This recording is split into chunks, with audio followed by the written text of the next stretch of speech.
가치가 공유될 수가 없습니다. 그러므로 의라고 정하는 것 자체도 세상의 끝과 하나님의 끝은 다르다, 이렇게 얘기 드릴 수가 있습니다. 여러분, 선악을 분별한다는 것이 옳고 그름, 좋고 나쁨을 구별하는 거 아니겠습니까? 그 기준점이 하나님의 기준이죠. 이것이 마치 세상의 기준과 도덕적인 기준과 세상의 도덕적인 기준과 철학적 기준과 하나님의 기준이 마치 같은 것이라도 되는 양 생각한다면 지금 이 순간부터 그 생각을 한번 돌이켜서 내 속에 있는 자신 자아에게 반문해보는 지혜를 가지시기를 원합니다. 19절입니다. 예수님은 그 덧붙여서 하시는 말씀 같습니다. 모세가 너희에게 율법을 주지 아니하였느냐? 너희 중에 율법을 지키는 자가 없도다. 너희가 어찌하여 나를 죽이려 하느냐? 이렇게 얘기합니다. 율법에서는 뭐라고 얘기해요? 죽이지 마라 그러죠. 살생하지 말라고 하지 않습니까? 살인하지 말라고 하지 않습니까? 지키는 자가 없다. 근데 너희는 왜 나를 지키려고 하느냐? 죽이려고 하느냐? 이 말씀. 그 얘기입니다. 너희가 모세를 지켰다면, 모세의 얘기를 지켰다면 나를 알아볼 것이라는 전제가 깔려 있습니다. 근데 모세의 율법도 지키지 않기 때문에 내가 누군지 너희가 모른다, 이 말이죠. 내가 이 땅에 왔을 때 이 땅은 캄캄하더라. 의인은 하나도 없더라. 100%다 악인만 있더란 얘기 아니죠. 그런데 그럼에도 불구하고 어느 누구 하나 나는 병신이요, 나는 병든 자요, 나는 아무것도 모릅니다, 나는 아파요, 예수님께 컴플레인 하는 사람이 없다, 이 말이에요. 아무도 없다는 거죠. 유대인들, 모세의 율법을 그렇게 달달 애우는 유대인들마저 그런 사람이 없다는 거죠. 네가 어떻게 예수냐, 네가 어떻게 하나님의 아들이냐, 하나님의 아들이 그렇게 오는 법이 어디 있느냐, 이렇게 생각하는 거죠. 왜? 저들의 생각이 모세의 율법이 있지 않다는 거지요. 저들의 시스템이 있다는 거죠. 모세의 율법에 충실했다라면 저들이 예수를 그리스도로 인정했겠죠. 지금까지 믿지 않는다는 현실이 아이러니하지 않습니까? 20절입니다. 무리가 대답하되 당신은 귀신이 들었도다. 누가 당신을 죽이려 하나이까? 이렇게 얘기를 합니다. 이중성이에요. 이중성. 이 세상에도 그렇습니다만 두 가지의 사실을 얘기한다는 것은 사악한 영이 그를 지배하고 있다, 이렇게 이야기를 할 수가 있습니다. 다시 말해서 귀신 들린 자다, 이 뜻이죠. 귀신 들린 자는 두 가지 얘기를 분명히 자유롭게 할 수가 있습니다. 뻔뻔스럽게 할 수가 있습니다. 아주 편안하게. 얼굴에 표정 하나 안 바뀌고. 21절입니다. 예수께 대답하여 가라사대 내가 한 가지 일을 행하매 한 가지 일을 행하매 너희가 다 이를 인하여 기이 여기는도다 그랬어요. 기이 여기는도다. 모세가 너희에게 할례를 주었으니 그러나 할례는 모세에게서 난 것이 아니요 조상들에게서 난 것이라. 그러므로 너희가 안식일에도 사람에게 할례를 주느니라, 이렇게 얘기합니다. 어떤 룰이, 어떤 법이 정해져 있으면 그 법에 충실하는 것이 중요하죠. 그 법에 충실하려고 하는 사회적 힘을, 공동체적 힘을 정의라고 생각합니다. 정의는 명사가 아니고 동사여야 된다고 생각을 해요.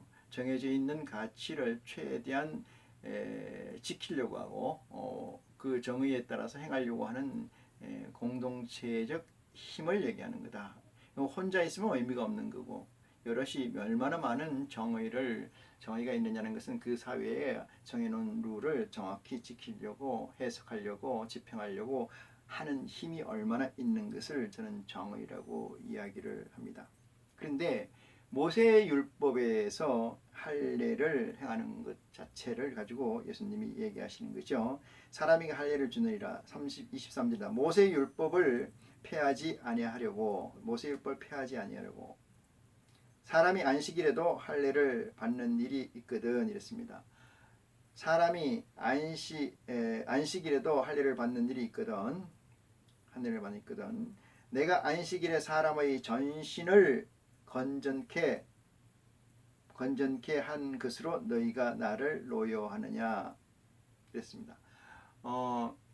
너희가 안식일을 지키지 않고 할례를 안식일에도 하는데 그것은 안식일을 범하는 거죠. 안식일을 범하는 거죠. 근데 예수님께서 내가 사람을 온 전체로 건전케 하려고 한 일을 가지고 너희가 나를 책하고 노여워하느냐 이런 얘기죠. 24절입니다. 외모로 판단하지 말고 공의의 판단으로 판단하라 하시니라 이렇게 얘기해요. 예수님께서 하신 얘기 두 가지 뜻이 있다고 생각합니다. 물론 이 유대인들에게는 뭐가 어떤 법이 있어요? 세상 법이 있는 게 아니고 모세 율법이 존재하죠. 그 율법대로만 해라 이 말이에요. 율법대로만 해봐라. 율법대로만 한다면은 곧 끝에 율법대로 행한 끝에 내가 있느니라. 그리스도가 이 얘기가 되는 거죠.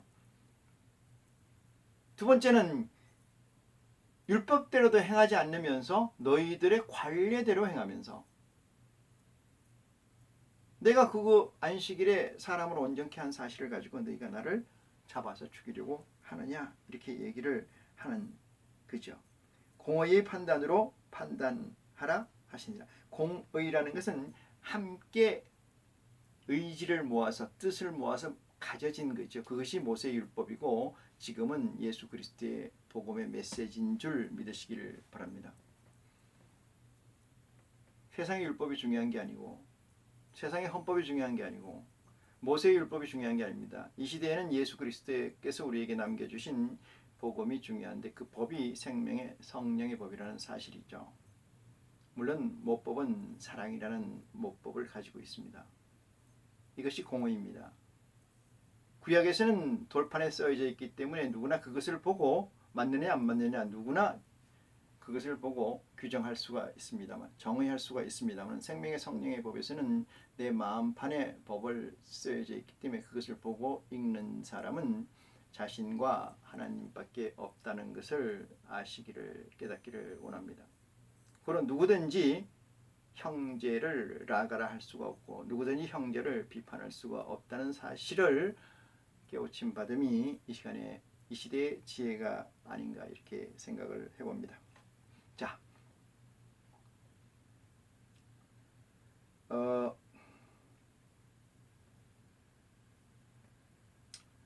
24절 다시 한번 봅니다. 외모로 판단치 않고 공의의 판단으로 판단하라 하시니라. 이 말씀이 중요한 말씀이죠. 사람을 미워하지 말고 죄를 미워하라는 말도 아마 여기에 범주에 해당하지 않나 이렇게 생각을 합니다.